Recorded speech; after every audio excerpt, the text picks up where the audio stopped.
Hello, everyone, and welcome to the first official episode of the Base Level Podcast. We are a podcast centered around anime, games, internet culture, and occasionally just our life. My name is Zach, and alongside me are my two friends, Brandon and Amanda, and the three of us together are the hosts of the Base Level Podcast. We're going to do our introductions and quickly go around. As said earlier, my name is Zach. I'm 21. My hobbies are, well, anime and games. I've spent some time creating content in the past when I was younger. My current goals and ambitions are to work on content and to hopefully teach myself Japanese. And my long-term overall goal is to hopefully become a full-time content creator. That's something that's always interested me when I was younger, and hopefully I will be able to bring that to fruition. But anyways, that is my introduction. Next up, Brandon. Oh yeah, hello. My name is Brandon. I am 18. My hobbies are like playing video games, and watching anime, a lot of other things. But currently, my goals are similar to Zach. I want to teach myself how to speak Japanese, and a long-term goal of mine is to become an English teacher in Japan. So it's been a dream of mine for a long time to be a teacher, and being able to be in another country and experience new things is really cool to me. And I'm gonna pass it along to Amanda. Hi everyone, my name is Amanda. I also go by Via. I am a Twitch streamer part time, but I'm also a full time student. I hope that one day I will be possibly partnered on Twitch so I can commit my goals to that. I currently study art history and Chinese. I'm 21 years old, if I didn't say that before. And I'm really stoked and happy to be here. Thanks for having me, Brandon and Zach. Okay, so very quickly, where can they find you at, Amanda? Oh, right. Okay. So my Twitch is VIAE. I stream pretty much 3 days a week, and then my socials, my TikTok and Twitter are Queen Via. So it's Queen and then VIAE. Brandon, what are your socials?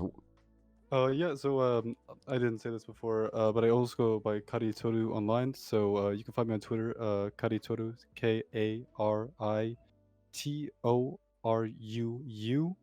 Same, that is the same goes for my Twitch, and my YouTube is just Karitoru without the extra U. And for me as well, my socials on everything are Zerenityxd. Very simple, very clean.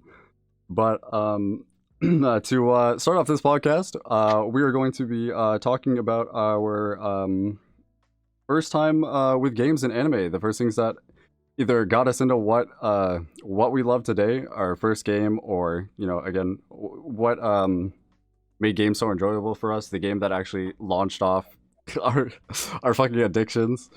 And same for anime. The first anime we ever watched, the first anime that ever got us actually addicted and made us want to watch more. But who would like to start? Who wants to? I think an easy start off point is just to talk about the first games that we've done, because I know that all three of us are huge Pokemon addicts. Oh, that's true. For sure. I've been a fan of Pokemon since I was like 4 years old. Yeah, same here. Yeah, same here. What was everyone's first Pokemon game? I guess we could start with Shit. that. I think if I had to guess, it was Diamond and Pearl, but I might have played a little bit sooner. I might have played an earlier game. Yeah, same here. Same here. I think I started Generation 4. I think, like generally speaking. So my brother is 5 years older than me. The first Pokemon game I owned was Diamond, but the first games I played, I believe, were, I want to say Ruby and Sapphire. No, Ruby and Emerald. And then that kind of just started like my whole addiction there. Like my brother practically raised me on Pokemon games, so. Yeah, I think I was just like, I don't know what it was. I was just like an addict. Like 4-year-old little brain saw Pokemon. I'm like, this is the greatest thing I've ever seen in my entire life.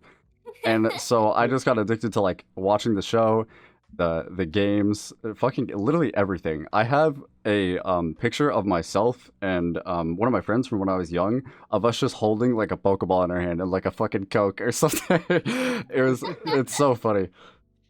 Yeah, I mean, like, I'm pretty sure I remember exactly. Actually, it was the year that I think 20. I don't remember what year Platinum was released, but um, I got it on Christmas. I remember Christmas Day was like and I'd already played Pokemon a little bit, and then I got into it, and then I just started playing. Like, I think I also started with like Ruby or Sapphire. Like, my father gave me just like here, just try this game. Try it out on my console or whatever, and then I from then on I started, and I mean, like I have a lot of memories with the trading card game as well. Like I played that like no, I wouldn't say professionally or anything, but I certainly did play in a lot of tournaments and all that, and kind of grew my love for not only just like Pokemon but like card games in general.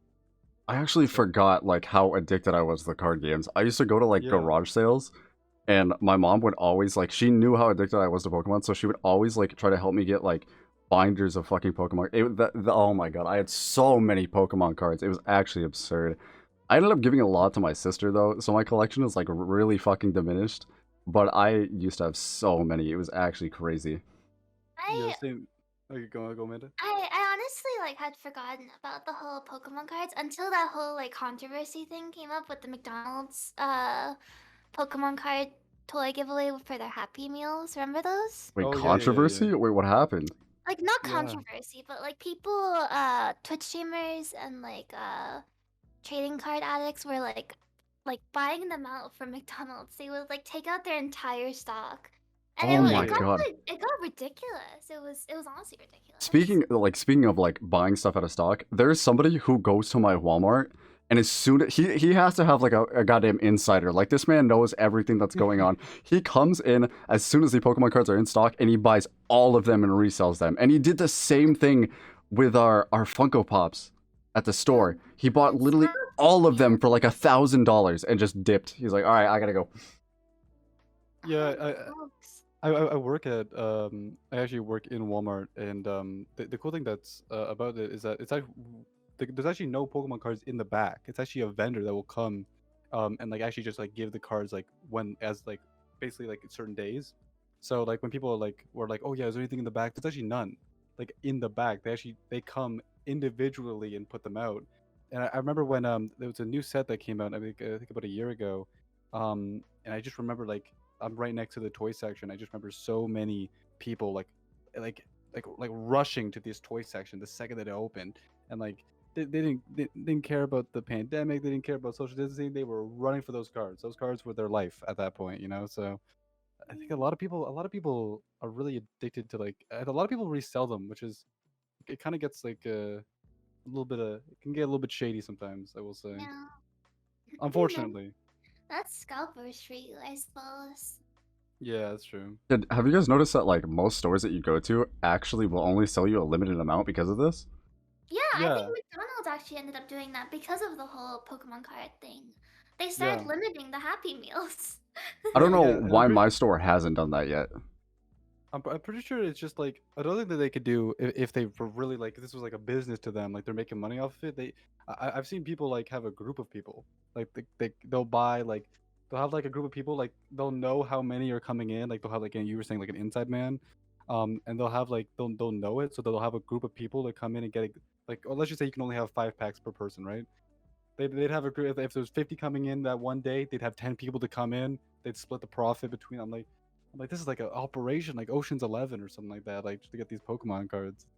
They're sort of the fucking SWAT team of goddamn Pokemon card Yeah, scalpers. honest to God, it's pretty crazy. It's pretty crazy. But I'd say like the first gaming franchise that got me into gaming was 100% Pokemon. Um, but I'd say for myself with like first game that like really got me into gaming and kind of got me into like meeting my first like online friends and kind of getting into those communities was probably Minecraft. I think that yeah 100% Minecraft. You know I went I used to play my laptop used to only be able to run Minecraft like I'd run it at like 20 frames a second. Like to me that was like crazy good frames, and I would just PvP. But I was big into that. But yeah. Yeah, no, I'd have to say Minecraft for me too. Like back when it was 2013 as when I got my first laptop, my first kind of like gaming Mm. PC, I dare say, even though it was just a MacBook. Um, but yeah, Minecraft is what I played until like 2017 possibly. That's where I met like all my friends. That's where I got like my start and stuff. So if And I we're oh, keep going. no, it's okay. So if we're talking like specifically like PC, like for myself, if we're like excluding like consoles and stuff like that, because I went through so many consoles and so many games that I like can't remember. Like I played like GTA San Andreas, like the Ratchet and Clank games, the Crash Bandicoot. Like I played so many different games like Final Fantasy. But if we're talking about like specifically like PC, what got me into PC gaming was World of Warcraft. My stepdad was really into World of Warcraft, and he bought a computer to specifically play WoW. And so eventually he like let me play on his account and make my own character and stuff like that. And I got really into it. But at the time, I was still like, I had just moved. I had just made like friends in like sixth grade middle school. And my friend was like, Minecraft. Dude, have you ever heard of Minecraft? And then that's when I just went down like this rabbit hole. I remember going to like the Minecraft website. And on the website, they had like tutorial videos. And I saw this dude, Paul Soares Jr., this fucking old ass man playing Minecraft. I got so addicted to it. He like had a video of his first night, and I mimicked that shit perfectly. And I went into Minecraft, and I was shitting myself.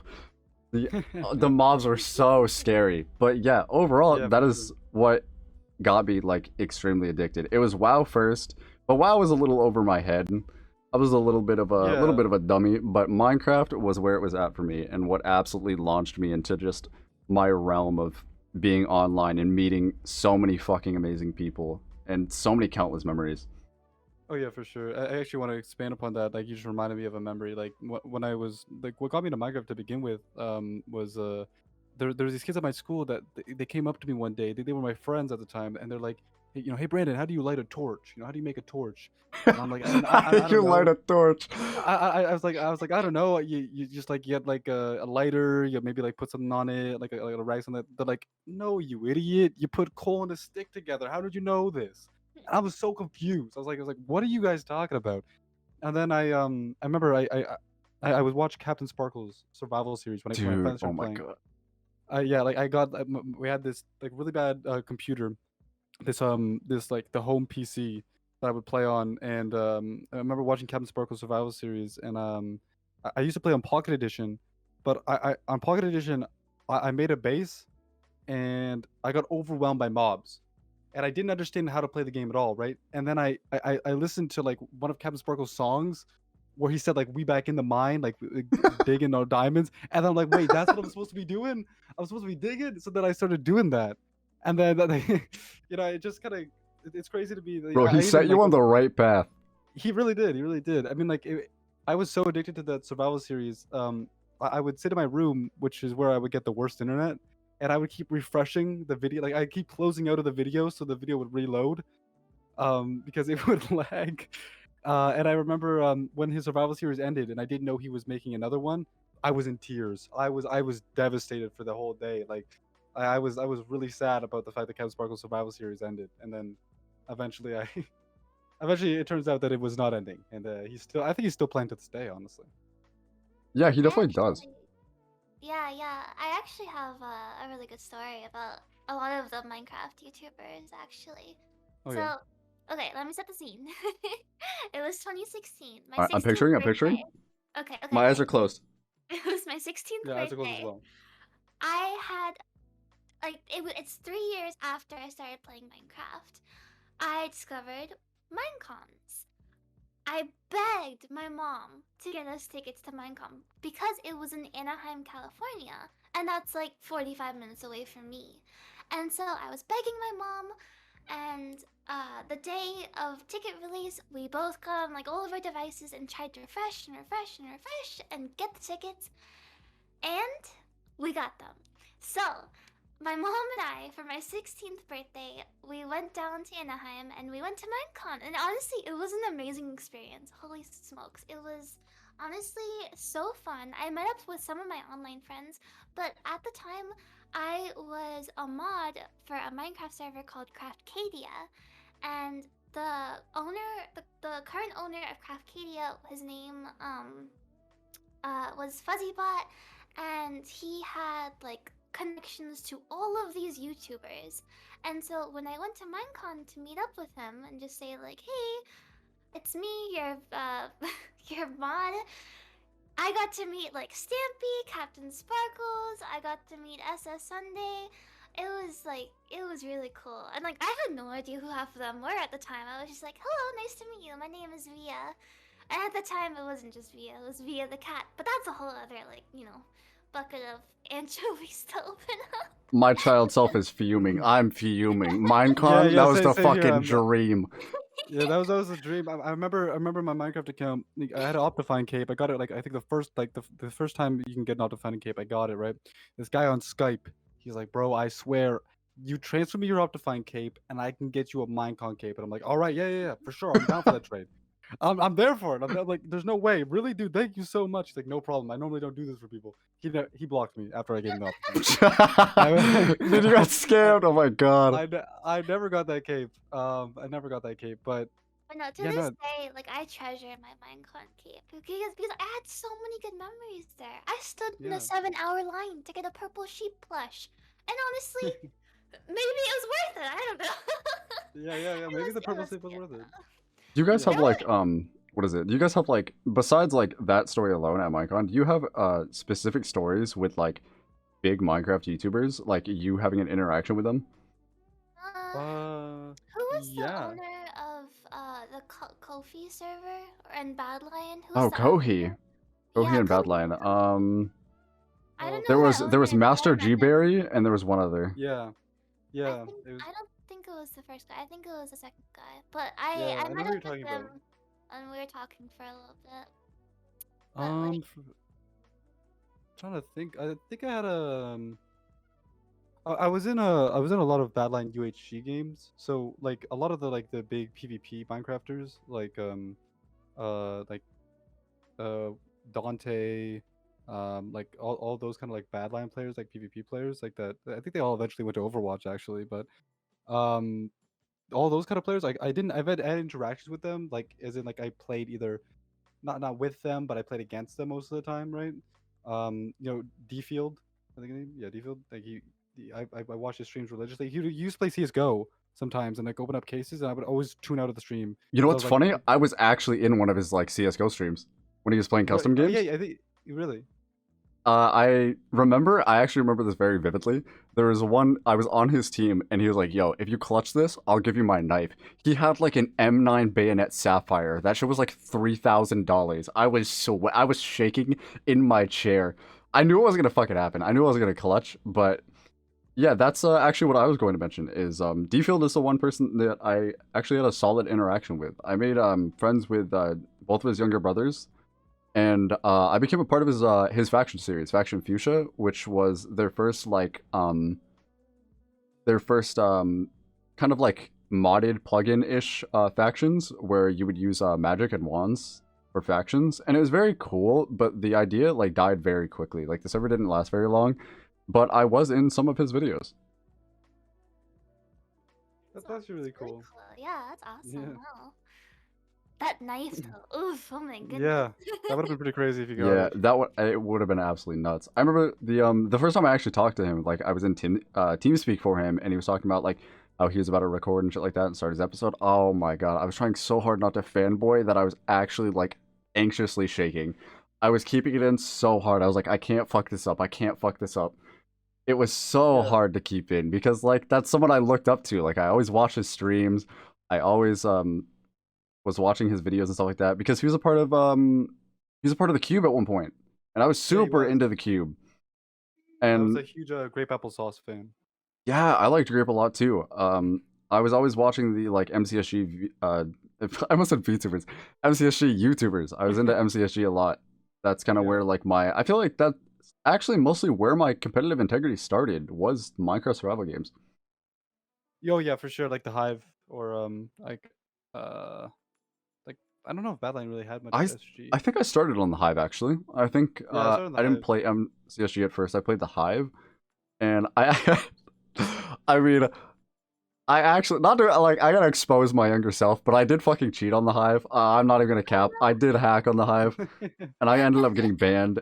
But for some reason in my brain, I actually think like after I stopped hacking, for some reason it did make me a better player. I don't know what about it made me a better player, but for some reason I felt like I was improving. But yeah, a lot of my I feel like with cheats. Sorry, not to cut you off. I feel No, like with keep cheats going. you kind of like know what you should be doing because the cheats are doing it for you.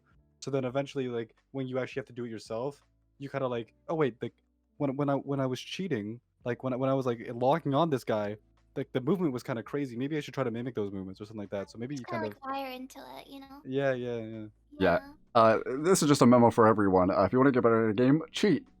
No. Yeah. I don't know. start out by Not cheating, and you'll learn. Yeah. Start off by cheating, and then you'll learn. Like get back banned, No, get banned. I on started Riot. with the Notice client. You gotta get that shit. That shit was Yeah, I good. started with the Rust client. I started. Fire.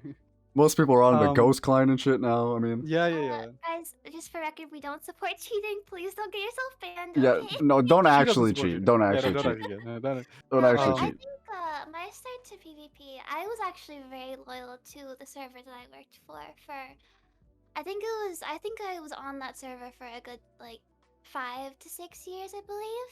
Hmm. And the people that were on there, my fellow mods and stuff, they knew how to PvP. They were like amazing, and they taught me everything I knew. And it got to the point that when the server finally went down, I played a bunch of Hunger Games, survival games. I played a lot of Hypixel, and I was like fairly good at like PvP. I'd make some friends with other Minecraft Twitch streamers, and they'd be like, "Oh, you can't beat me. You're a girl." And I'd freaking I'd destroy them, and their chat would just be like, "You just got beaten by a girl," which like it shouldn't be gendered, but like it still felt good to beat them on stream. Well, yeah, of course. I mean, like you get the underdog story that like Exactly. I mean, I could eventually- also say she's rolled me before in fucking in yeah, sumo. for sure. Jesus Christ, Yeah. this woman clicks way she- too fucking fast. It's actually like She's got an insane, like autoclicker. She's got an Usain Bolt, like autoclicker. fucking. Her finger is the autoclicker. Her finger is fucking teleporting between the fucking mouse one button and her hand. True. Clicker when you can just click super fast. I can't do that. I'm limited. There's actually something that Amanda said earlier with her like previous alias being like via cat, or I think it was It right. was via the cat, yeah. Yeah. That's actually a topic that I was gonna mention. What were your guys' like evolution of your Oh, they were usernames? so cringe. They were so cringe. You Oh, go Oh my first, god, you they go were first. so Do cringe. you want? You guys seem to be very hesitant, like to talk to me. Do you I'm want me gonna to go fight first? God on this one. Actually, Brandon, you go first. You go first. All right. So I used to go. I think my first alias was I kept changing my name based on like I went by like Scrafty Plays or something like that because I really like Scrafty. Then I did a Minecraft like I was early in the Minecraft scene with my survival games with my friend. I went by like Tricky Shot Gaming. I thought that was really cool. Like I was good with the bow, you know, this and that. He had the And then phase intro on his YouTube videos. yeah, exactly, right. But then eventually, my friends were all making a joke that like everything I say, like I kept saying things that were wrong. So then I'm like, you know what? I'm just gonna go by the name False. So I went by the name False for the longest time. I think it took a very long time before I different iterations of it, like different iterations of False, this and that. But like right before Falls, actually just before, because I remembered it, I went by Sunite, like TSU Knight, because I was really into Dark Souls. Like knights were really cool to me, so I thought like I, I used to go by oh this is going into deep. I used to online I had this like alias in like this OC almost. It was this vampire guy that was my OC, and his name was Subaki. So a lot of people knew me as Subaki, and then it would be then Su Knight, like taking the TSU from Subaki to the Knight, and then I went by False Forever, and then I changed the Karitoru about a year ago, I think. But how about you guys? You guys seem to be something like sore topics for the both of you. I'm curious. To Yeah. listen. Okay. So for me, my name. So I wanted to make like content when I was younger, and I started at like a really fucking young age. So I made a lot of cringe fucking videos that will never reach the surface of day. Please don't hack my YouTube account. Please don't hack my YouTube account. I'm begging. But they were really good, guys. They were I'm really good. no, yeah, they were He was popping like- fucking content. I actually got in trouble at my school once for because I had a video that was filmed in the boys' bathroom. They were like, "Hey, yo, you can't do that shit," and I'm like, "Fuck." Boys' bathroom? Yeah, we were doing some really fucking weird shit, but What were you guys doing in the boys' bathroom? literally I just recording. Like my friend had this like excellent like derp face that he would do, and I'm like, "This is the funniest shit I've ever seen. I gotta record it." But So yeah, I made a channel when I was younger, and at the time, if you're not of age, you have to have your parent also like help you with the account. Like you have to have your parents' email, and so I had my mom like use her email and shit like that, and she ended up like typing in the name. So the name that she went by is what I ended up going by, and I think it was like a combination of like the Mewtwo from Pokemon and just adding Miss in front of it. But to like to get rid of it, I just said MS Mewtwo, but it was technically Miss Mewtwo the whole time. So I was just going by the name that she put in herself. And I didn't know how to change it either because you had to have your parent basically sign up with you. So I was like, fuck, I just had to improvise and go by with it. So I'd get made fun of a little bit for that for the people who actually knew the origins of it. Like my other friend Zach in middle school, the one who I recorded the bathroom video with. But after that, I ended up making like different variations of this name and different channels that like had their own prominent topic. Like I made one for Dragon Ball because I was really into Dragon Ball. I made one for just general games because I was into like Happy Wheels and shit like that. I made one for Minecraft, and then I had obviously like MS Newtwo, which was for just like IRL stuff. But You were already ready with like the multiple channels like for different like categories. Like you were like a professional YouTuber. yeah, I was at a young 7 age. different people in one, and no one could keep up with me. My pace was insane. But I ended up using the name. So I think the name MSDBZ Trio was taken, so I ended up using MSDBZ Trio 2 as my like Dragon Ball account. And so I had videos on there, and for some reason I decided to use this name for Minecraft. So my first ever Minecraft name was MSDBZ Trio 2. And then eventually, I don't know where the idea came from, but it just spiraled into me changing to the Awesome Z. But when I wanted to do that name originally, I think I thought it was taken, but it actually wasn't. So I ended up doing the Awesome ZG, which was just the Awesome Z Gaming. So it was a very like random skip between names. It was just eventually like me had been gaming for a while, so I just decided I was like I need a name change. I need to switch things up. So I went by the Awesome Z for a little bit. And then I think around it was like ninth grade. I had to do a reading project for my class, so I was reading this book, and I just saw the word like I was thinking like I need to like do a new name. Like the Awesome Z is kind of like outdated and it's kind of cringe. Like no lie, that shit was cringe, and I have to think of a different name. So I saw the word Serenity, and I just decided to put a Z in front of it. I'm like, you know what? This fucking fits. I had so many different name ideas that started with Z. I don't know why. I just had the obsession with the letter Z. Probably because it's the start of my name. But I made so many different variations, and they all really weren't good. Like my friend was like supervising them. He's like, dude, these are fucking shit. So eventually, I just landed on Serenity, and I went with it, and that's just been my IGN since. That's what I've just gone by. I just before Amanda does her names, I actually had a moment of realization. Since you said first Minecraft name, I remember when I was making my first Minecraft account. My friend, I was with my friend Duran, and I think his name is Vasco. Yeah, and we were thinking about a name for an account, and we're like, I don't know, and then something came to my mind. It was my first account name was Tuxedo Man 500. Coolest name, I thought, right? Very dapper. Right, exactly, right. I was like the the rather like good-looking guy, the tuxedo man, right? And then I went for the longest time, a lot of people know me by. I used to go by Ender Sniper. That was my name for the longest time on Minecraft. Was Ender Sniper. It was actually XX Ender Sniper XX. Oh, That you was were correct. You were the that real yeah. cringe one.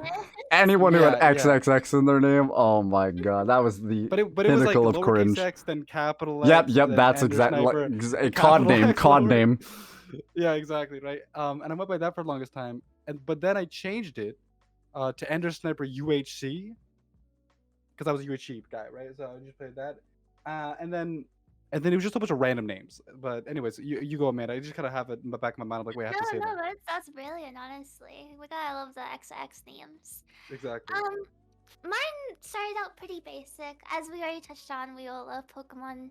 But I also love Animal Crossing. So the first name that I chose Raikou because Raikou was it was one of my favorite Pokemon back then. I had like this giant Raikou plush too that I absolutely adored.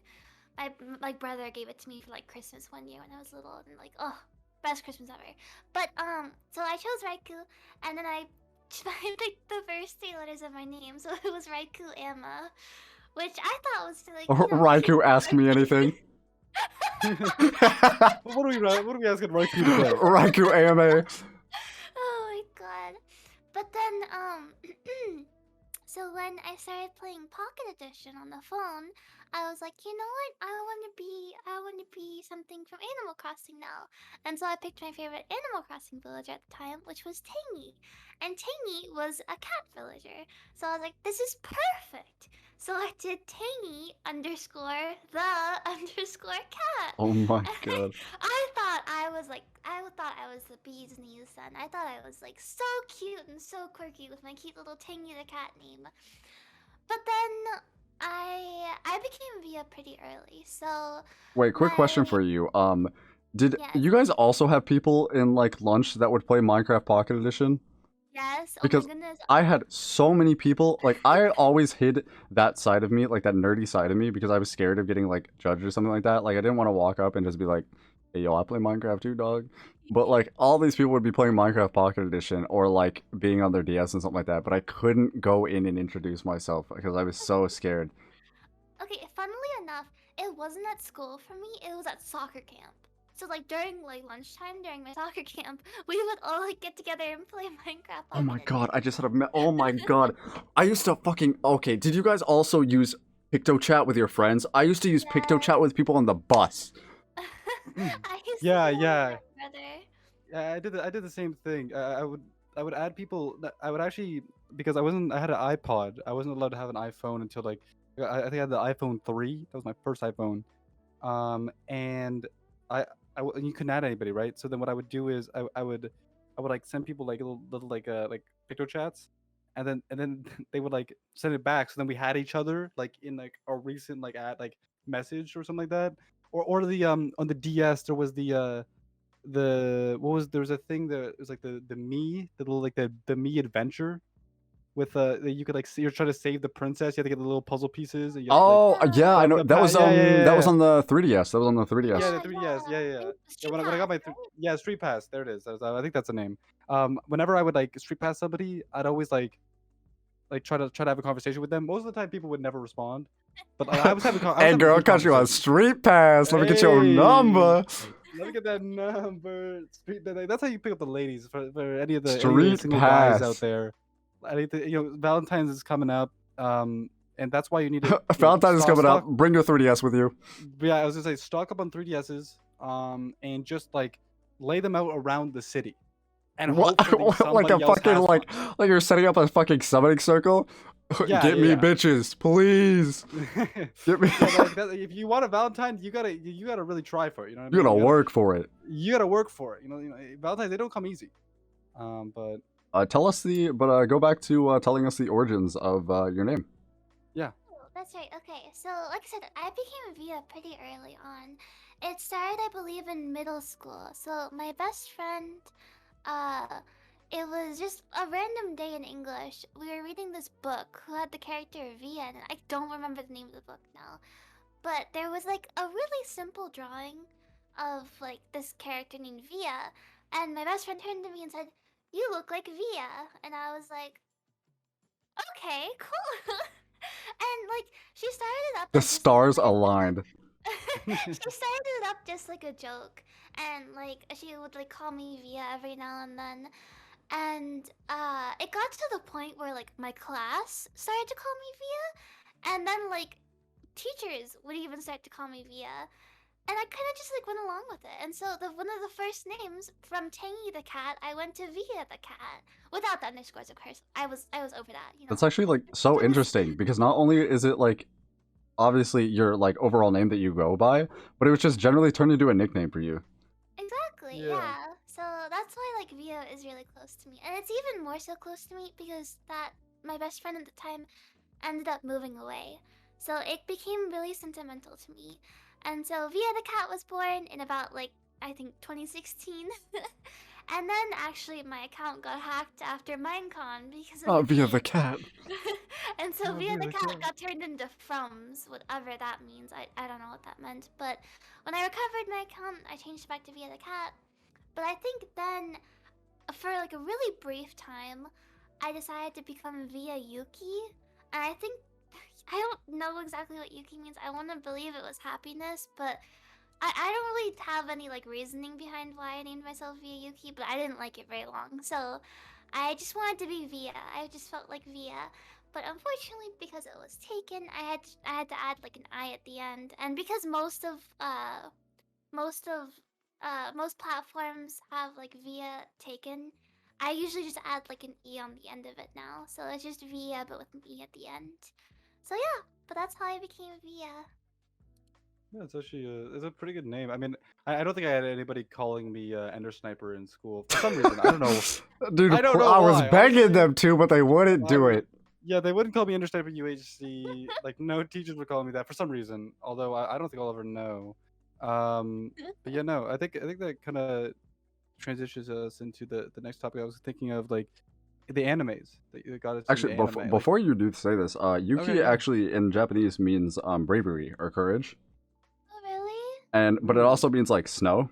It depends on the way you spell it, but yeah, it does mean courage. Oh, so maybe you were. I think you were courageous onto cat. something. Very courageous. The cat, courageous cat. Also, a little bit of backtrack that something I remembered when I was talking about my whole like um younger vlog phase. But I was talking about how I got in trouble with my school. My friend pranked me so fucking hard. This man made an account with the name of one of my teachers, and I think he either commented on my video or emailed me as if I were in trouble, and I had a fucking breakdown. I melted down. And then the next day at school, or like, I think maybe through like Skype or something, he's like, yo, that was me. I was so upset. I got absolutely outplayed in the 6th grade. This man did mental gymnastics on me. I was so upset. Miss Montgomery outplayed me. Miss Montgomery, she really, really had that outplay. I you just didn't expect. absolutely hated her, by the way. She was the worst. I got sent to the like principal's office so many times because I would just like fuck around. I was the absolute class clown. But then after that, I hit like 7th grade, and I was just like the most boring person you'd ever meet. Like all of my friends were gone and not in the same classes. I just absolutely shut down. Yeah, it's kind of funny, or like kind of not funny, but interesting how like you Yo, know it's just- so funny that you went introverted. yeah, I'm it's so just glad you so did that. funny that you became a loser. It's so good. No, I'm no, so funny that you're a bitch. yeah, it is pretty laughable how much of a bitch you are. No, that's not what I'm saying. I meant to say it's kind of interesting how like especially in Miss school, it Montgomery was outplayed me, and now you're outplaying me too. This is fucked up, dog. No, it's pretty interesting in school that it was especially in like middle school and all that. It was so like if your friends go to another class, they're gone for the year.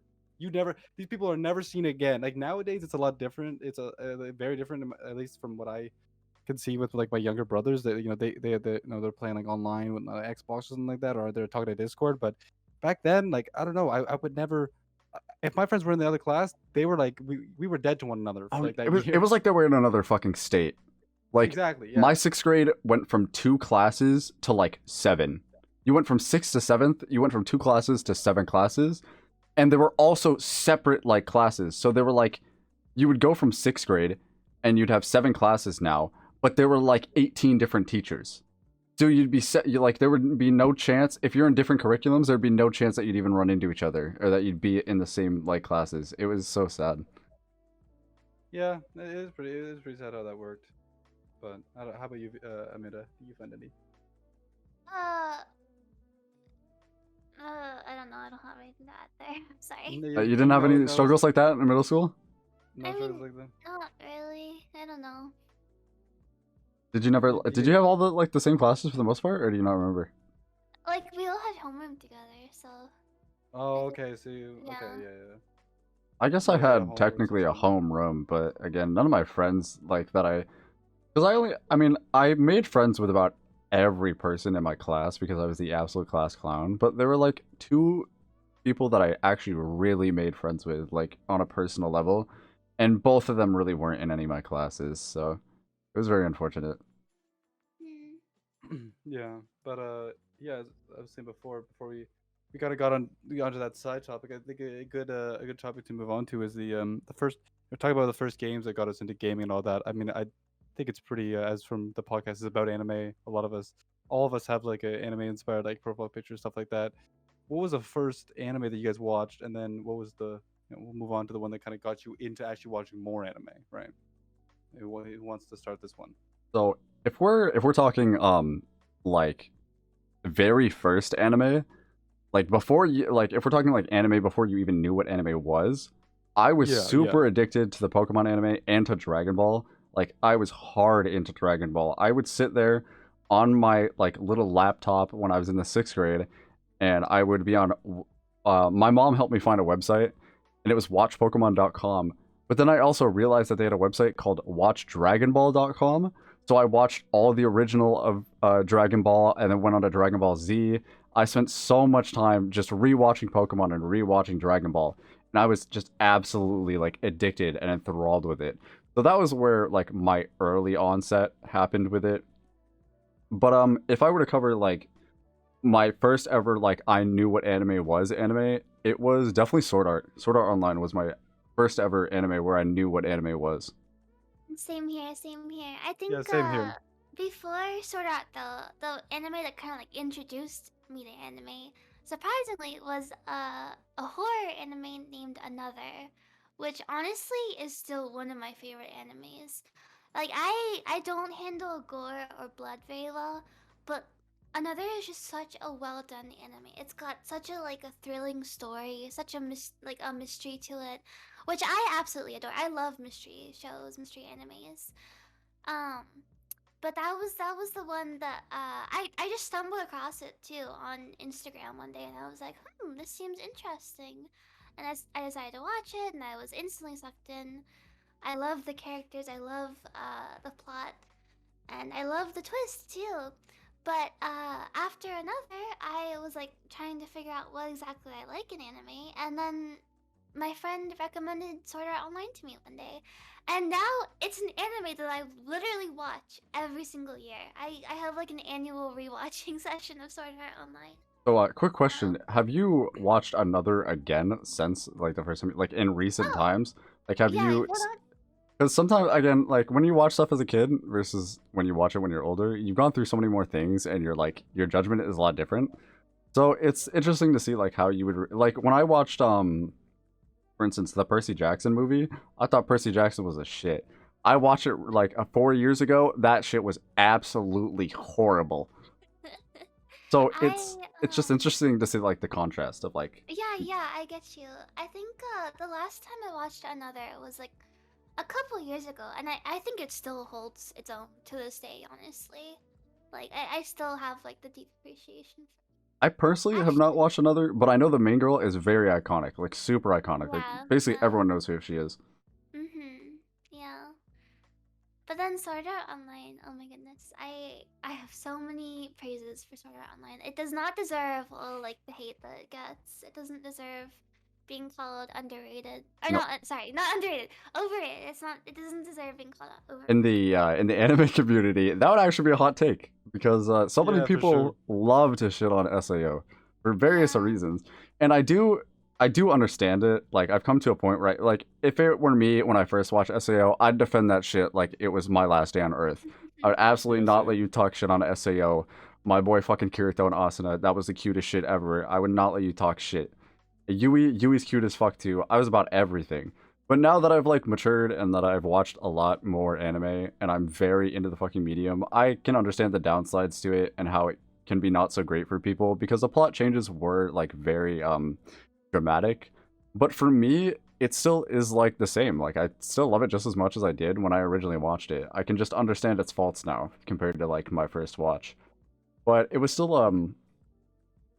again really addicting. Like I absolutely loved SAO with a passion. And I remember I was watching I watched dub. I was little dub nerd boy because I think everybody was at the beginning. yeah, I because wasn't. that's what I was used to with like Dragon Ball and Pokemon. And English is again my only language at the moment. So I was again watching dub, and I remember I started watching around the time that half of the second season of SAO was getting dubbed. So I finished the first season, and my friends on it was my friends on Skype that I'm still friends with to this day. I'm still very good friends with them.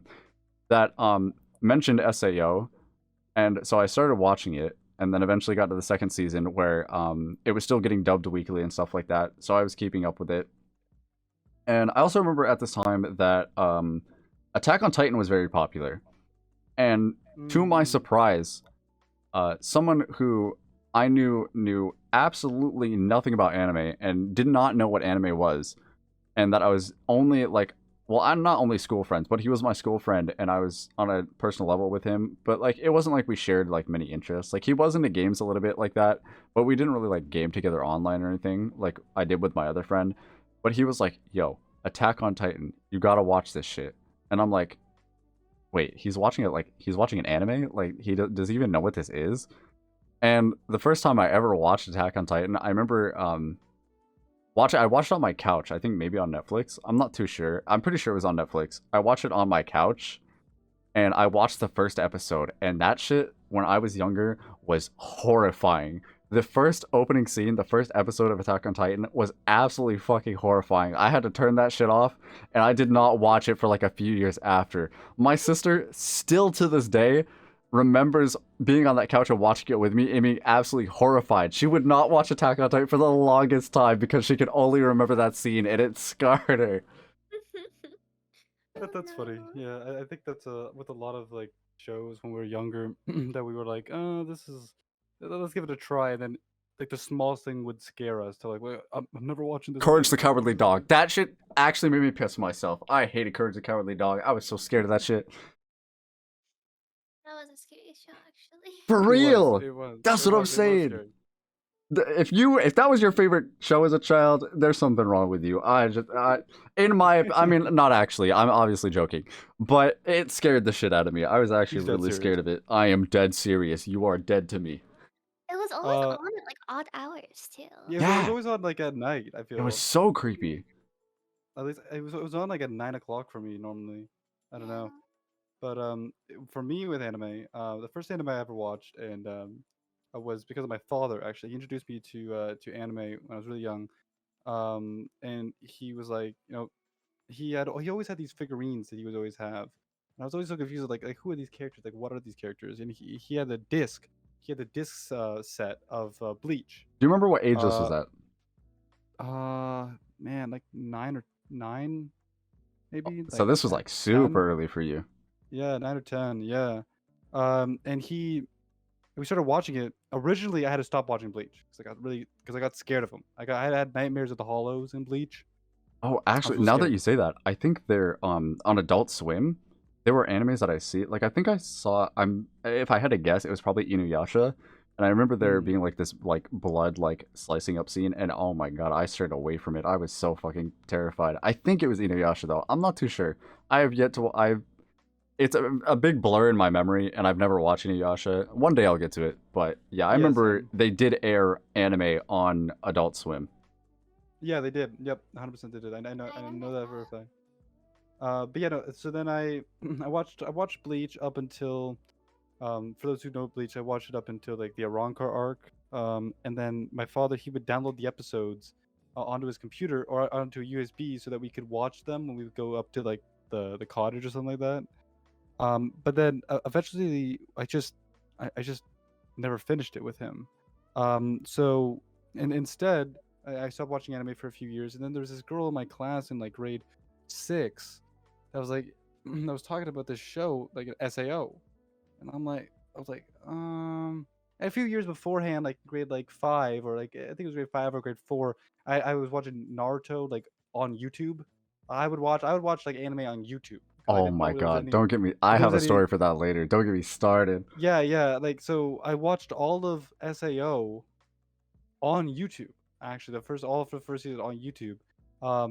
Like back when like copyright was, I mean, they still strict. Like these people still got their accounts banned, but not as strict, and people would make playlists of it. So I watched all of SAO, and yeah, similar to both of you two. SAO was kind of like the catalyst to get me into watching more anime.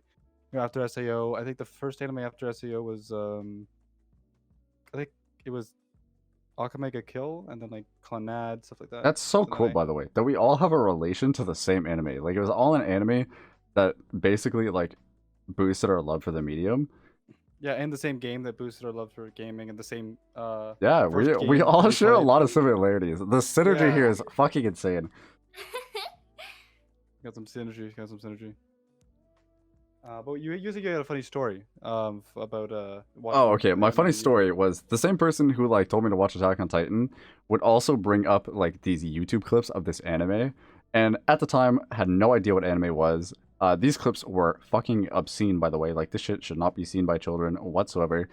But I would watch these like funny moment clips of this anime called Bludgeoning Angel, Dokuro-tron, and it was the weirdest shit I've ever seen. Yeah. But I remember going back to it multiple times, and it was always funny. And recently, I actually did rewatch this with a friend of mine, or with two friends of mine, and it's still like the funniest thing I've ever. It's so bad that it's ridiculously fucking funny. It's one day you guys will have to see it. It's like inexplainable. It's only like 6 episodes. Like, the first episode is like 4 seasons, and the second season is like 2 episodes.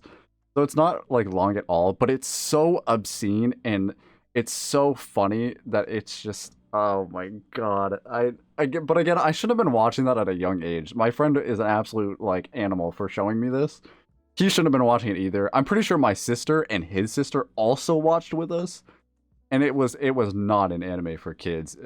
It was like, the plot of it is, again, her name is Dokuro-chan, but the title of it is Bludgeoning Angel. So she would bludgeon him, which is just like basically straight murder. Like, she would just murder him and then fucking wave her wand around. She'd be like, "Bipidu, and then fucking respawn him. And it was, oh god, it was so messed up. It's so messed up, but it's so funny. It's absolutely like just the dumbest shit I've ever seen, but it's so funny for that reason. I think probably the funniest anime I've ever watched. I think I remember seeing clips of the anime too, and that name like rung a bell. I was like, oh yeah, I know exactly what anime he's talking about. But I think a lot of at least for me, like, my parents were not really too restrictive on like what I can look up online and all that. So yeah, I think a lot of the stuff I got online were all like kind of more interesting. Like, I would watch like I remember like one of the animes that I watched that was like, I was scared to watch, not because I was like scared of it or anything, but because like, a little bit more sexual, you could say, is High School DxD. I still think it's a really funny anime to watch. Right, would recommend watching it when there's if you're younger. I don't recommend watching if you're of age, if you're of age, at least like a teenager, at least. Yeah, at least be a teenager. But make sure that if you're living with family at the time, make sure that your monitor is turned away. It's actually very family friendly. I would prefer that you put it on in your television in your living room and watch it with your family. Stream it to the family. Stream it to the family. Okay. Put that shit on the I've Chromecast. only seen one episode of High School DxD. Please don't share it with your family. Like, Okay, what are your especially thoughts? if you're underage. What are your thoughts on High School DxD as like? Because obviously, as a female, I asked this as a female because it's a show that is hyper sexualized. Okay, so I don't know if I'm a very good judge still, because I only watched one episode. What, Okay, I mean, like, for did the you one find? episode. Did you watch it in dub or sub? I watch everything in sub. Okay, was it was it funny to you? What did you think of it? Because there had to be a reason you only watched one episode, right? Or maybe you just like. It wasn't funny to me. I just didn't really like it. I don't know. It didn't vibe with me, I think the dub is like 10 times funnier than the sub, probably. I know. It is so good. It is so good. I'm not sure. I don't know. I think High School DxD is actually, again, an anime that I also got into very early on because SAO is what sent me down my rabbit hole of anime. And eventually I found a site called Kiss Anime, which is where I would watch everything. Yeah. Fucking RIP Kiss Anime. That shit got taken down like a year and a half ago or 2 years ago. Still miss it to this day. But Kiss Anime is, I would go to like the comment sections and look for recommendations or look at people's profiles and see what other anime episodes they've commented on. And so after SAO, again, I went on this rabbit hole of like different anime. One anime that I remember watching when I was younger, I think I don't know if it was like suggested if you watch SAO or if this dude, I just remember watching his comment, going to his profile and seeing that he commented on about this anime. But this is something no one has. I've never met a single soul who has ever watched this, but it was called Brynhildr in the Darkness, and yeah, it's very low key. Like I don't think anyone has ever heard of it. It was super low key. I don't even remember if it's like good or not. I haven't ever rewatched it actually. I should one day. But Brynhildr in the Darkness was, if I remember, it was an anime about a dude and his girl best friend, and she ends up like dying and passing away, but she comes back to his school, and he is like in fucking shock. He's like, wait, is this actually her? Like, no way, this can't be her. And I think it turns out like she's like maybe like a vampire zombie, something like that. And there are other people like her. I can't remember exactly the details because this was back in like maybe like 2015, 2014, something way back then. Yeah, Brynhildr in the Darkness is a very low-key anime that I don't think anyone I know has watched. But it's one of the anime that I ended up getting linked to from SAO, from the Kiss Anime comment section. And after that, I think I also like used YouTube a lot for recommendations. Like what's his name? Misty Chronexia. If you guys know who that is. Yeah. I used to watch him a lot. Misty Chronexia always had these like top 10 videos, or if you're into this genre or something like that. Honestly, they're kind of shit recommendations. Now that I look back at those videos, they're not very good recommendations. Yeah, I wouldn't recommend. I wouldn't. I mean, like, I think that a lot of anime top tens and all that kind of like that venue is more really just they're just giving you anime that you maybe should check out. You know, Yeah. don't really listen to them like religiously. It's just like he just recommended like anime that were similar to different anime, whether they were really like good or not. Even though he had like a tier list, he had a top like 10 to 1. I don't really think most of them were that good, and none of them really, most of them didn't take my interest. But I did end up looking at him for like recommendations and like hunting down recommendations because I was absolutely just obsessed with it. I was after SAO, I went down my fucking rabbit hole, and eventually I landed on the so I would use Kiss Anime a lot. So I ended up looking at the homepage, and the homepage would get updated with like the newest anime that were popular. And I remember seeing there was My Hero. My Hero was airing at this time, but I didn't get into My Hero at the time. But I did get into an anime called ReZero, and I watched this religiously. This was still airing, so I was watching every week, week to week, every episode for like basically since the very first episode came out. It was about like 25 episodes, so I was watching it for like 25 weeks straight, and I was absolutely fucking obsessed with it. It was just such an interesting anime overall. The thriller and dramatic, suspenseful atmosphere, and the type of like little bit of cliffhanger every single episode, it just dragged me in. And from there on, I could talk about ReZero in so much detail. I love ReZero so much. It's such a core memory for me, and even now, season 2 like came out like last year, and it's literally my number one anime of all time for so many reasons. Even though a lot of people wouldn't fucking agree with me on that one, but personally, it is in my top 10. But that is what spiraled my obsession with seasonal anime and how I started getting into the seasonals. Kiss Anime is what like helped me get into the seasonals, because they would show what was new and what just started and stuff like that. But then eventually I found my way onto like my anime list, where they would actually show like seasonals and stuff like that, and knowing what was new and airing. And then just, you know, it took off. I would watch all the things that interested me that season and just keep going and going and going, and I was absolutely just enthralled and obsessed. Yeah, I think that make Kiss Anime rest, because yeah, like Kiss Anime was for sure a stepping stone for a lot of a lot of my anime that I would, because I would see like what is new, and then I would kind of just like peep it, like see, I just get a little look, see if I liked it or not, and then see if it was kind of like something I was more interested in. But you know, may Kiss Anime rest, that's for certain. For real. Oh my god. I will say, well, I haven't like sat down and really watched ReZero. I do love like all of the art style that it has. I love Yeah, the that's really good art character style.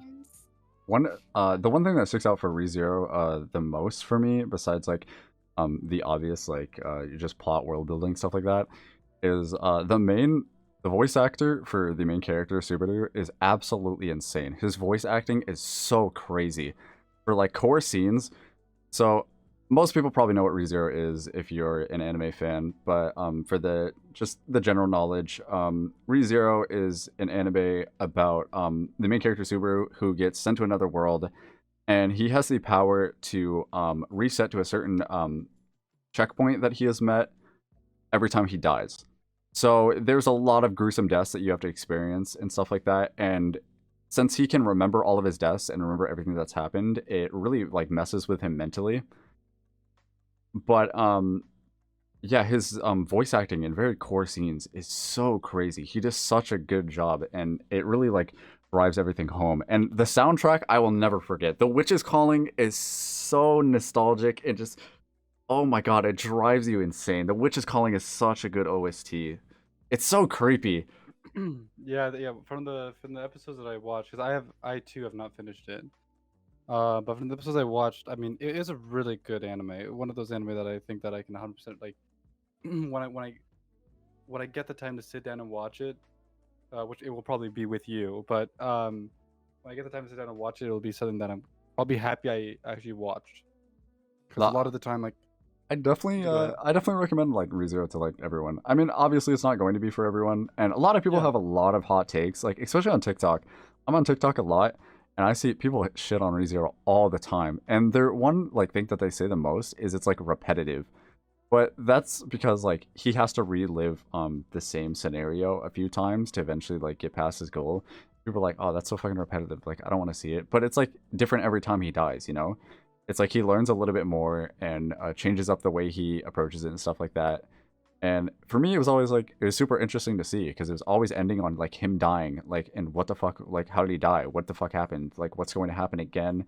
Me trying to like just figure out the plot and big brain that shit. It was so fun. I absolutely the one thing that gets me into anime the most, or the one thing that really sells an anime for me is when it makes me use my brain and make me think about the plot and make me try to predict what's going to happen next. And that's what ReZero did beautifully in the very beginning.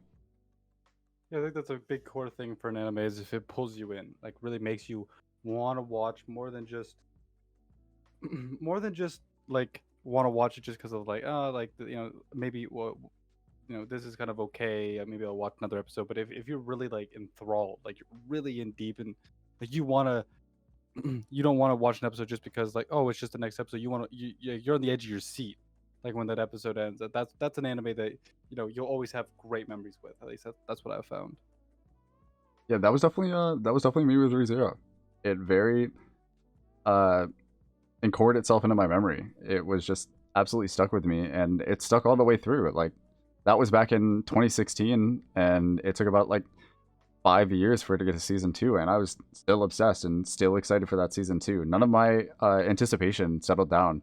Surprisingly, I never even like took the time to read the light novel throughout all those years. But I mean that's fine with me. Also, I think there's something that anime can always bring to the table that obviously manga and light novels can't, and that's so many things like animation, expression, music, voice acting. There's so many things, but it's just like a waiting period. Most people are impatient and don't want to wait for it, so they'll read the manga. And most times the manga has again a more it has a better art style. I don't know why I said again because I didn't say this point, but it has a better consistency. Manga has a better consistency than most anime because again they're animated and animators have to go through a lot. They have crunch periods and stuff like that, so things don't always exactly work out how you plan them for them. Yeah, I think a lot of anime don't work out the way that a lot of people who are really anticipating their animation expect a lot of the time, and it's disappointing. It's just, like especially for people who have been waiting for an anime to be animated, and then it doesn't get animated the way that they wanted it to. Kind of gets disappointing. Man, it's Bleach. Yeah, I wouldn't know any anime specifically, of course. Yeah, no, absolutely not. would say Bleach would be one of them. That was very disappointing at times. I will admit that. As somebody who was like reading the manga like as it was coming out, it was kind of disappointing that it's coming back. Everyone's excited for it now. I love how the thing about the whole hype around Bleach that is so funny to me is that all these people who are like, oh yeah, Bleach is so amazing. A year ago, 2 years ago, they were like, this anime sucks. Don't watch it. Worst shonen ever. Terrible to watch. Now that there's hype around it, guys, this anime is actually pretty good. Okay, So- when that trailer came out, holy shit. The Bleach fans came out of the war trenches. 400k trending on Twitter when that fucking trailer came out is absolutely nuts. It was so crazy. The Bleach fandom, those motherfuckers aren't dead. They're just hermiting. They're just in hiding. They were, but They were like, nah, we they- can't get shaved. Like this shit hasn't been adapted for 8 years, bro. We gotta die low. Like Yeah, we were punched down for so long. Like for years we were like beaten down, and now finally especially because like the other like big anime like One Piece, Naruto, Dragon Ball, they're all still relevant, and Bleach had like its adaptation was cut short. So yeah, it was kind of sad that it was cut short right before, I mean, as somebody who's already seen the arc, right? Like I already know the next 1,000 Year Blood War arc. Such a good arc, and for some reason it got cut off right before the arc that was like so good. It's kind of frustrating. I won't lie. So, Amanda, to get your tongue rolling a little bit, what was your like besides SAO? What was your like other anime that you found off of SAO and becoming an anime fan, and that got you really like enthralled, and you were like absolutely amazed? See, I was trying to think about this too, because I was trying to think of like my timeline for watching anime. It started with Another, and then I watched SAO. I really can't remember like what came next. The only thing I can think of that I watched, I think more farther down the line, was Darling in the Franxx. That was one of the animes that I watched. But I feel like I can't remember what exactly I watched after SAO. I'm not gonna lie, Darling in the Franxx had everyone by the balls when that came out. Truly. I don't think I watched it on release. I think I watched it a little while afterwards. But I will admit that it definitely sucked me in. And while I do think that the ending of it was a tad strange, I'm not spoiling anything. But while I think it was a little bit strange, I did enjoy. We can put a spoiler warning here. Yeah. Hey yo, Yeah, edit we'll that do it. shit. Me, I'm the editor. Edit that shit. Yeah. Spoiler warning.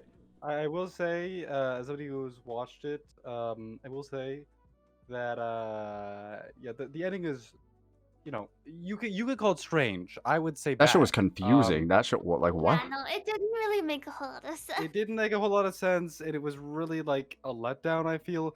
I mean, like there was a lot of like while you're watching it and like watching the ending, you're like, oh, like I kind of get. Okay, yeah, like this makes sense. Yeah. And then eventually you're like, wait, this does not make any sense. What just happened? Like, Yeah. And yet, despite having one of the worst endings of all time, it brought one of the greatest anime girls of all time. That's well, true. what are the I- girls that everybody sims for? That's for certain. Okay, so speaking of Darling in the Franxx, you guys remember? You definitely do. Do you remember the scene with Hiro and Ichigo where she just straight up like kisses him? How did you guys feel about that? I was like, damn, Ichigo for real. I couldn't believe she did that. It made don't me know, uncomfy. It was so Yeah. uncomfortable. It was really uncomfortable because of like the context that we knew that he was like not in love with her at all. But I mean, at the same time, like obviously I do not support such actions. Just going up to your crush and just kissing them. Wouldn't recommend. doing Chad that. move. Chad I move. think what made me Sigma the male. most Sigma male. I think what made me the most uncomfy about that scene was I saw them more like brother and sister. And so when that happened, I was like, oh, that just happened. Oh my I mean, god. I thought it was courageous. I thought I was kind of like, okay, she. Girl, forcing yourself on a main character? Not in my anime. No, I thought it was like, she was a she was expressing her love, not in a good way, of course, but it's, expressing her love in a way that she was trying to like finally get through to him. Unfortunately, didn't really work out for her, and as a lot of people here is kind of uncomfortable. But I don't know. I thought it was kind of cute to some degree. I kind of differ from you guys. Like I thought it was like she was trying to express her love. She was trying to show him how much she loves him. Um, not the best way. Uncomfortable. It did make me uncomfortable. For me, yeah, it was an absolute like everyone was calling her Ichiho. It was an Ichiho moment. She was really hoeing out for some reason. She was like, I gotta do like she's like, I know you're in love with Zero Two, but I gotta slide. Yeah, I mean, she was just trying to. She was just like, this was her last chance to finally say how much she loved the person that she's been loving for a long time. So, How did know, the Oh, keep going. no, I was basically done. Oh, say okay. So, how did the relationship dynamics of Darling and the Franxx make you guys feel? Because for me, they were like really like weird. Like the relationship dynamic, I feel like kind of like fucked up the plot for me a little bit. Because they had Yeah. that one girl who did she lose her memory or something like that, and then she ended Yeah, up like switching guy sides, and I'm like, what the fuck? Like this is so fucked up. Like you just did this man so dirty. You kind of got convoluted. I won't lie. There's so many things that kind of just like you get to a point where you're like, what's going on? Like, Wasn't their like, memory swapped after they like kind of fell in love, and then they were like, no, yeah. we can't be together, and so they like wiped both the girl and the guy's memory. Yeah, I think that is exactly what it was. Yeah. I think But what bothered me about the matchups is that like it felt really forced because people to win one of the mechs they had to like put together, and so that kind of relationship dynamic felt forced in a way.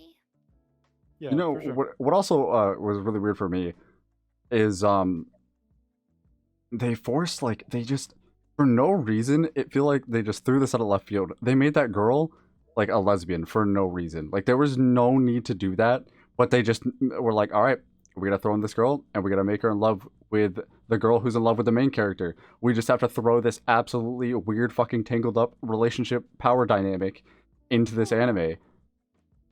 I forgot about that girl. Oh my goodness. The girl with the glasses, yeah. Yeah. I completely forgot about her. To say nothing against like being lesbian, absolutely. That is not my point. Yeah, of course. Yeah. We love the LGBTQ plus community, Of course, yeah. but it just felt like it just felt really weird to throw that in there. Yeah, it was kind of a different twist. I don't know. There was a lot of just kind of things that were. Yeah, I agree with Amanda. But very forced. It felt that there was a lot of things that weren't so natural, which you would really want to be natural, especially with romance. Romance you can't really force, or it kind of gets weird, in my opinion. Like if you're forcing romance on somebody, I don't know. It's just gonna. Yeah, It kinda you gets- can't really like force the characters to go together. No. It also just doesn't make well for like a good plot. No. I fully agree with that. Actually, like doesn't really do too well. So the now that we've like covered our roots and our like basics, what is an anime in the in recent times that you've been like absolutely like obsessed with? I have an answer for this right away. Maybe even you wanna go multiple first? answers. Yeah, go ahead. So- So that will give me time to think. Okay, so. yeah. Yes. If it'll give you time to think, I will go ahead. There are a few anime in recent times that I have been absolutely obsessed with in very recent times actually, and that would be I guess one's a little bit more controversial, so I'll choose the one that isn't as controversial. But Tokyo Avengers, Tokyo Avengers has really fucking taken me by storm. Tokyo Avengers was like something. Again, I'm a seasonal watcher. I watch anime seasonally. I'm always looking for the new shows and what's good and stuff like that. And Tokyo Avengers did seem good at the time, and I did watch the preview, the trailer, and I thought, all right, this is kind of cool. And some people were saying it was, if you guys have seen Erased or you know what Erased is about, Yep. they were saying it was the like better Erased, or it was like similar to Erased. And I was like, all right, I'll give it a shot.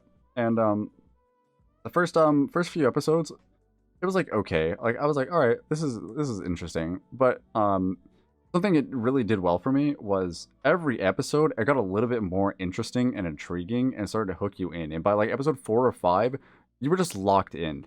You were absolutely Yeah. about everything they were fucking serving to you, and it was just, and it kept that way the whole entire season. It just kept elevating and elevating, and the plot was getting more like, it was just getting crazier and crazier, and you would just sink yourself in, and it was just so intriguing and interesting. And I didn't think much of this anime at the time. I just thought it'd be another like a casual good watch, but it ended up being so much more than that for me. And I ended up really, really enjoying it. And that was just last year. Yeah. I actually, in that time that you were able to explain, Tokyo Avengers, I watched it alongside you, and I would say Tokyo Avengers is for sure. Tokyo Avengers in recent memories, I'd say the two anime that really kind of got me, like, kind of had that like that capturing feeling on me would be the would hers would be Tokyo Avengers and Shield Hero. The Shield Hero, both of them were really good. Both anime that I really enjoyed. And kind of came, I had that feeling that I had first felt when I was first watching, like, Bleach, or when I was first watching, those animes that you kind of, you know, you're always going to be able to rewatch and be happy rewatching type deal. But yeah, no, I'd say those two for sure. Like they were just so, they kept me like, I really wanted to see the growth of Takamichi. Like, how is he going to get past these hurdles that are in front of him? And then alongside the along Shield Hero, man, I really dislike that girl. I can't. What was her name? I can't remember it now. Uh, Multi. yeah, Multi. mine. My, I was in a call with Zach, and he knew how I felt about that girl for certain. I like, oh my god. Since I've already watched it several times, I was just waiting for you to like have your moment when it's introduced and she betrays him, and just for you to have your moment and be like, yeah, I fucking hate this. I hate this one. Yeah, I Because absolutely hate that. she's a character that everybody loves to hate. For good reason. For absolutely good reason. She deserves to be hated. Yeah, absolutely. 100%. She is actually vile. How about you, Amanda? Did you think? Did you Yeah, I picked one out. Unfortunately, it's not like super recent because I haven't found That's like okay. any. We didn't mean like super recent. It could be in the last like 5 years or anything like that. Okay. We were Well, just thinking. We just said what was like most recent to us because that's all I could think of at the time. There's been a lot that I've of watched. course. Well, I have one that you will definitely agree with, Zach. But Rascal does not dream of Bunny Girl Senpai. Oh my god! Don't get me started. Such a good anime. Oh my goodness. I still need to watch the movie. But there's I think Don't. this You'll cry. Oh no.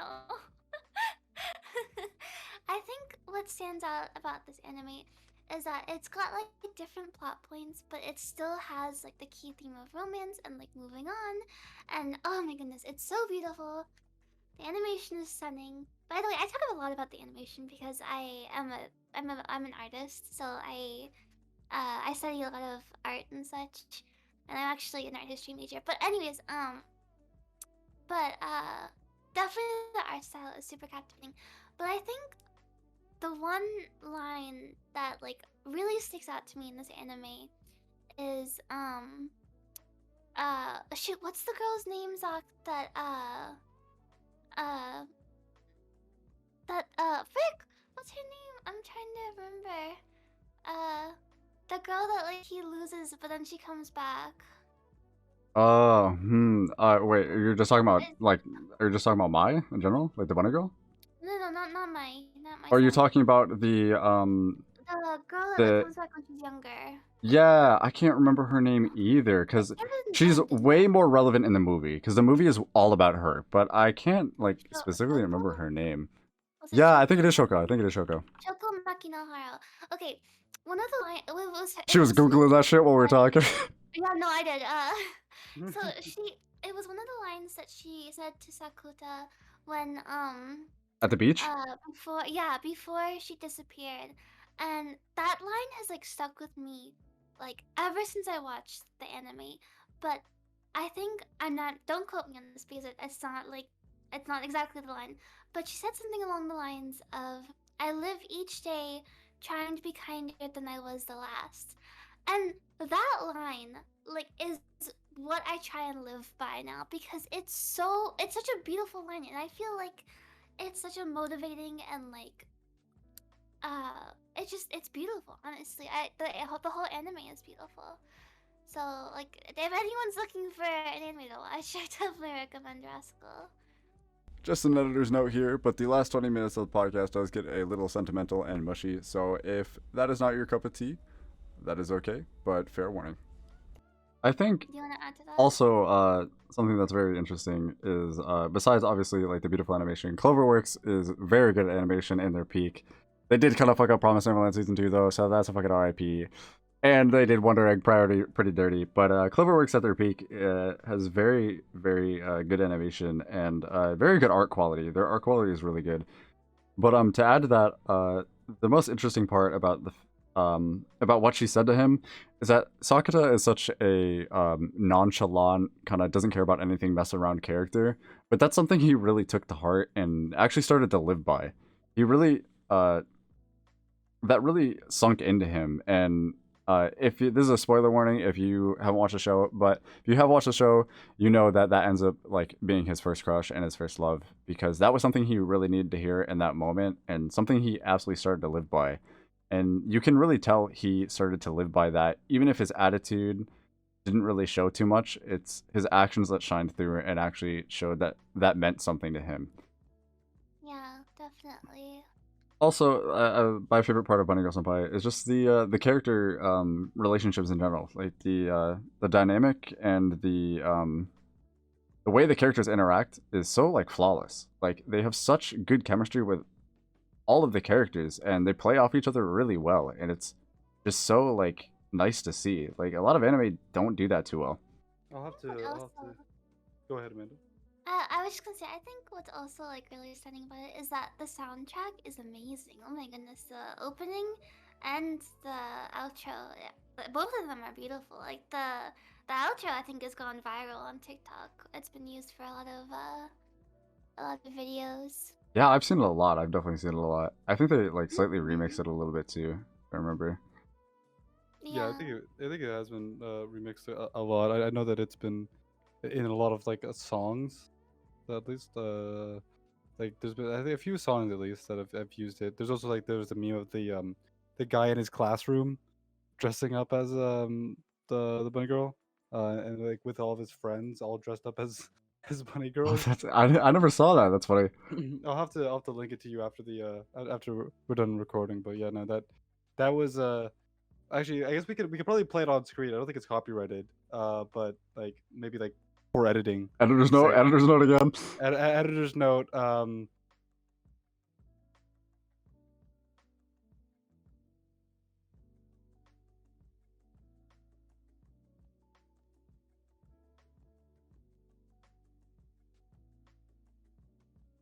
You know, maybe I'll send the link so you put it up on screen. It's a pretty great video. It's a pretty great video, but yeah, no, I'd say that it's an anime that I have not watched. So it's something I have to watch. Although I promise I will not remember the spoiler. That was I actually couldn't even remember it if you asked me like what was just talked about a few seconds ago. So I think I'll be good with the spoiler. I think I'll be good. Don't worry about it too much. It's not that big of a spoiler. Yeah. It's actually a very like minor spoiler for the most part. But I mean, since you haven't watched it, we won't get too into detail. We will. Yeah. But we can eventually come back to this when you have watched it, and I'll come back to a discussion about Bunny Girl Senpai, because again, Bunny Girl Senpai is another anime that is in my top 10 that I really enjoy, especially the relationship between him and his sister. I absolutely love the relationship between him and his sister, and it's something that like really hit home for me towards the end. But I would explain more on that because it's really big spoilers. It spoils the whole entire show. Yeah. But it's something that really hits home to me, and a reason why I love it so much. Besides the obvious, like I stated, the character interactions are so fun, and the relationship between him and Mai, I love their relationship so much and how well they play off each other. It seems I think it's so natural. Yeah, I think what's really great about the characters in Bunny Girl Senpai is that they're relatable too. They're characters that you can like really immerse yourself in and see yourself in. I know with you, Zach, you probably see your younger sister in Kaede, and for me, I see my brother in Sakuta. It's kind of like that familiar character that you can just relate to. They're the things I struggle with too are actually like pretty relevant to like recent times and like to teenagers today. So it's very easy to get caught up in that. Yeah, I feel like I feel like everybody has those characters from anime that they can like. I feel like an anime that can like kind of make you put yourself in the anime or like be able to be like, wait, this person like is like almost exactly like somebody else I know. It feels like the anime, you're living in the anime. It's not just like a show. It can become a lot more than that to some. Um, but do you guys have any other anime characters that you could think of, like off the top of your head that you kind of have been able to relate to? That like a character that you kind of just related to on first watch. That might be something that you might have to think upon. I actually have like one right off the bat, actually.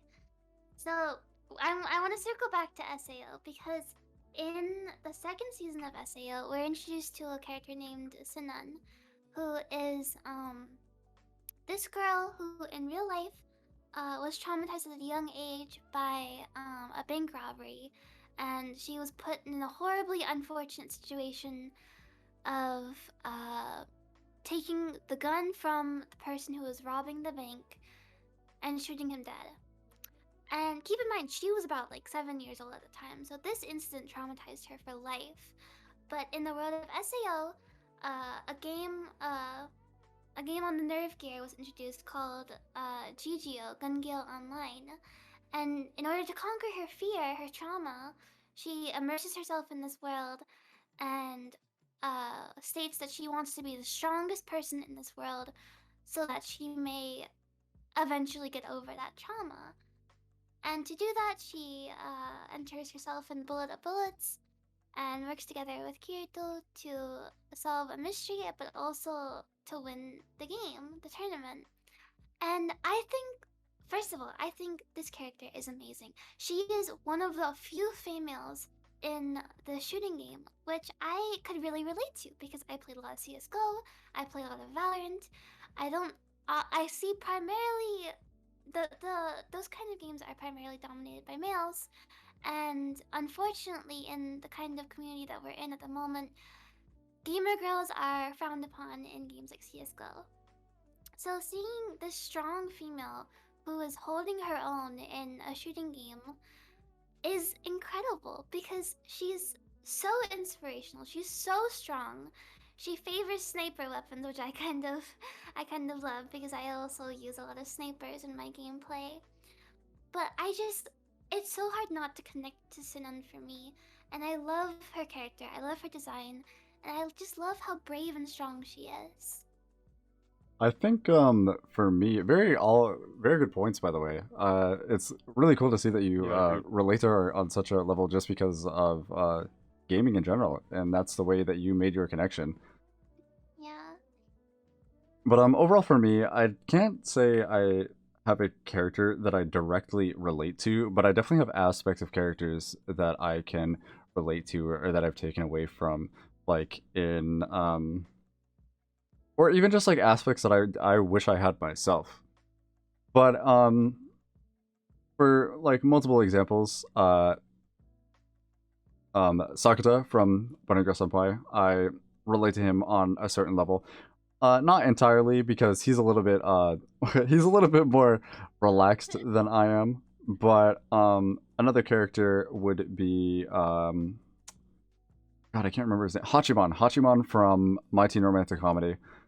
I really relate to him too because besides his like outlook on life, I don't really share his same outlook on life. He's at the start he's a very very negative person, but I very relate to him.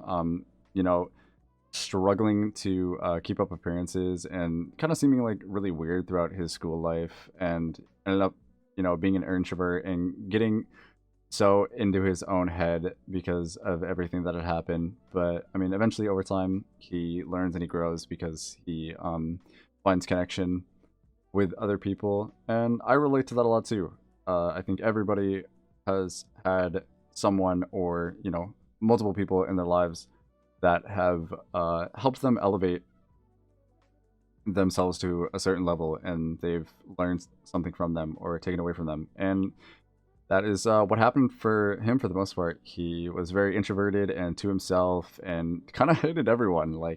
But at the same time, at the very deep in his core, he just wanted a genuine relationship, and that's what he was always striving for, even if he would never admit it. And he never would in the very beginning. In the first season, maybe most of the second season, he would never admit it, but he always just wanted a genuine relationship. And I could relate to that on such a level that it just hit very home to me. And there's so many things in that anime that I relate to a lot. Quotes that always have stuck with me very, very deeply. That show is very, you get very philosophical, which is really weird because it's just you think it's just a normal rom com. The name of it is My Teen Romantic Comedy, but it hits home to a lot of things. It's a lot more philosophical than you would expect, and I found myself learning things too, and using things that I do in a daily basis now that I took away from it and actually used to improve myself. Yeah.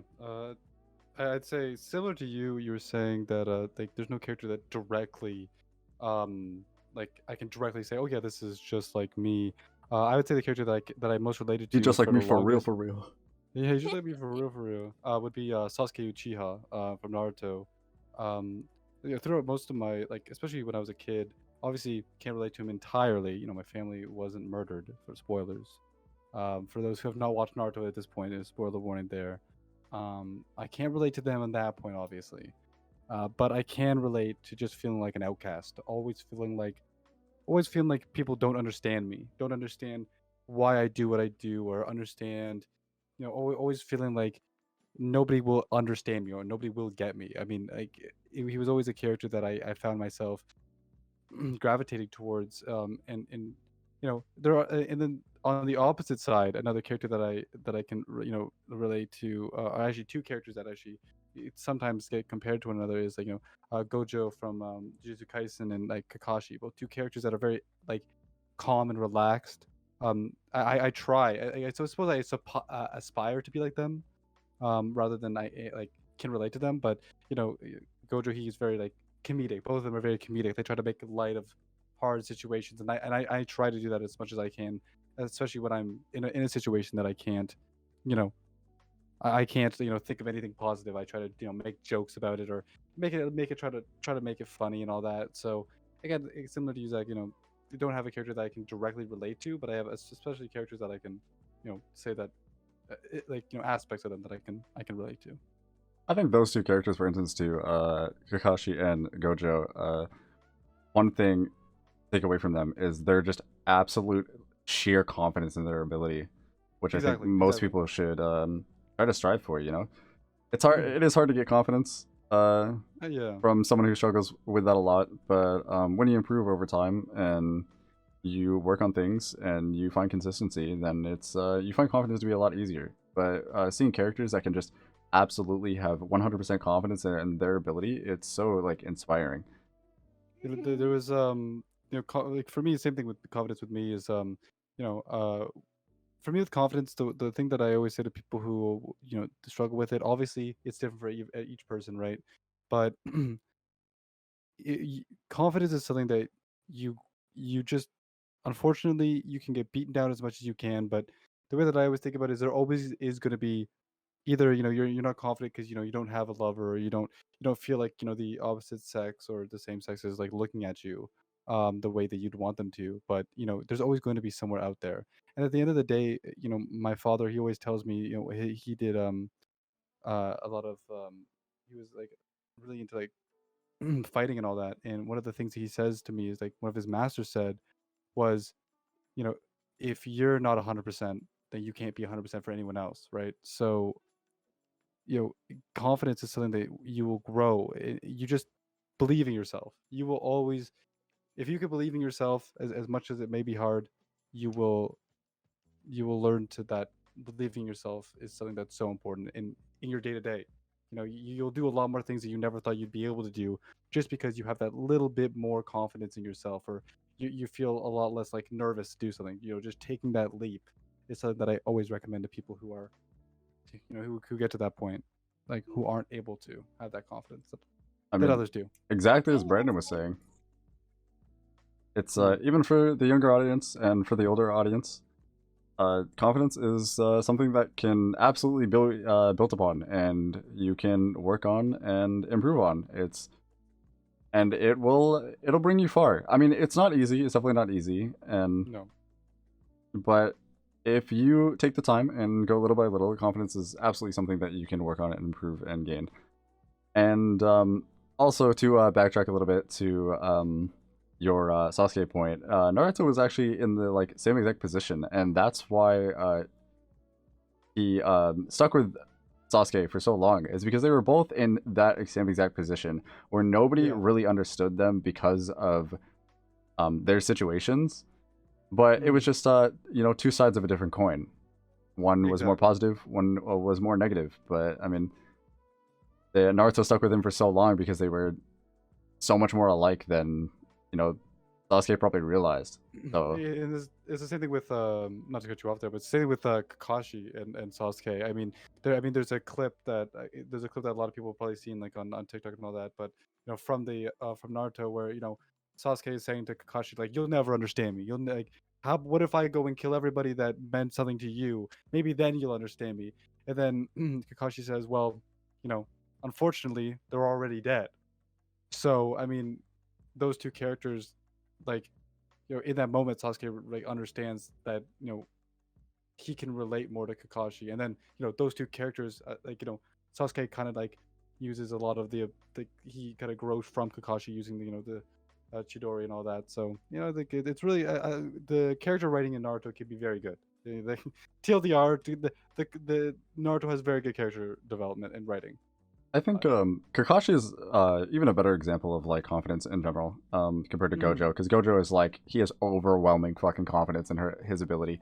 Absolutely. I mean, I have yet to see his backstory, obviously, because I'm Same here. only Same here. an anime watcher. But for Kakashi, you can tell Kakashi isn't 1,000% confident in his ability, but he makes it work and he pushes through, and he does have confidence in what he knows is absolutes. But you can tell he wavers at times. So it's 100%. very easy to like relate to him in that sense. Hmm. I totally agree. Do you guys have anything else to add here, or do you think we'll end it off here? It's up to you, Amanda. Do you have anything you would like to say? Anything you'd like to add on to our point? I don't know. I'm not as familiar with Naruto as you guys are, It so. doesn't. It doesn't Okay. have to be exactly Naruto. Oh, Just get more Just confidence. character traits. Yeah, Character traits, character traits and all or that. just about confidence, anything like that.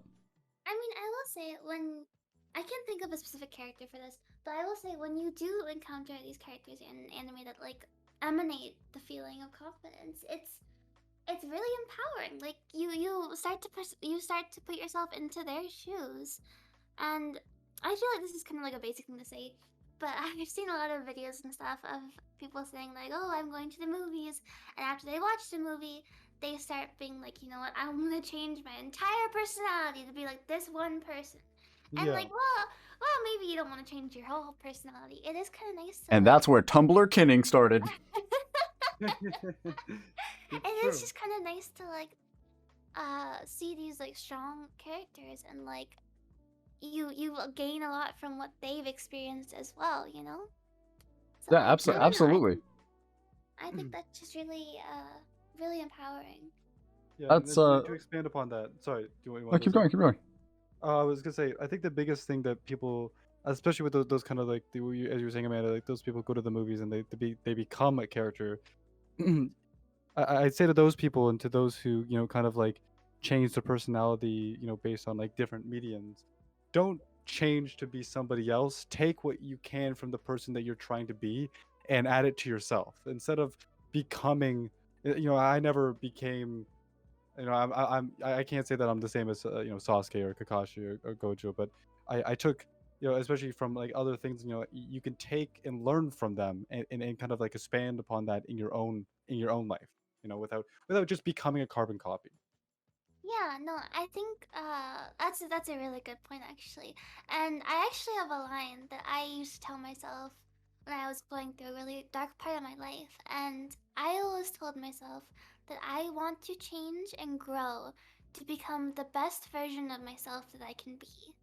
And so if that means learning from other people or say like anime characters or movie characters and taking what they learned and implementing that into yourself, that's still growing. That's still part of yourself. Exactly. We went down such a sentimental path. Holy shit. Yeah, We are sentimental really path, getting into this. sentimental path to end off the episode, and similar to what Amanda was saying, I kind of the slogan, like not slogan, the saying that I go by is as somebody who I aspire to be a teacher in Japan, like I said at the beginning, what I live by is that a teacher, like the greatest teacher or the greatest master is a Master forever student. Oogway! Yes, Master Oogway. But the greatest teacher is a forever student. And in what that meaning is, even a teacher who has their job is to teach can always learn. I always recommend people to live their life like they're always learning something new. Try to learn something new every day so that you can expand upon your life. So that you gotta have this your world isn't so small. If you expand your world, a lot of things will open up for you.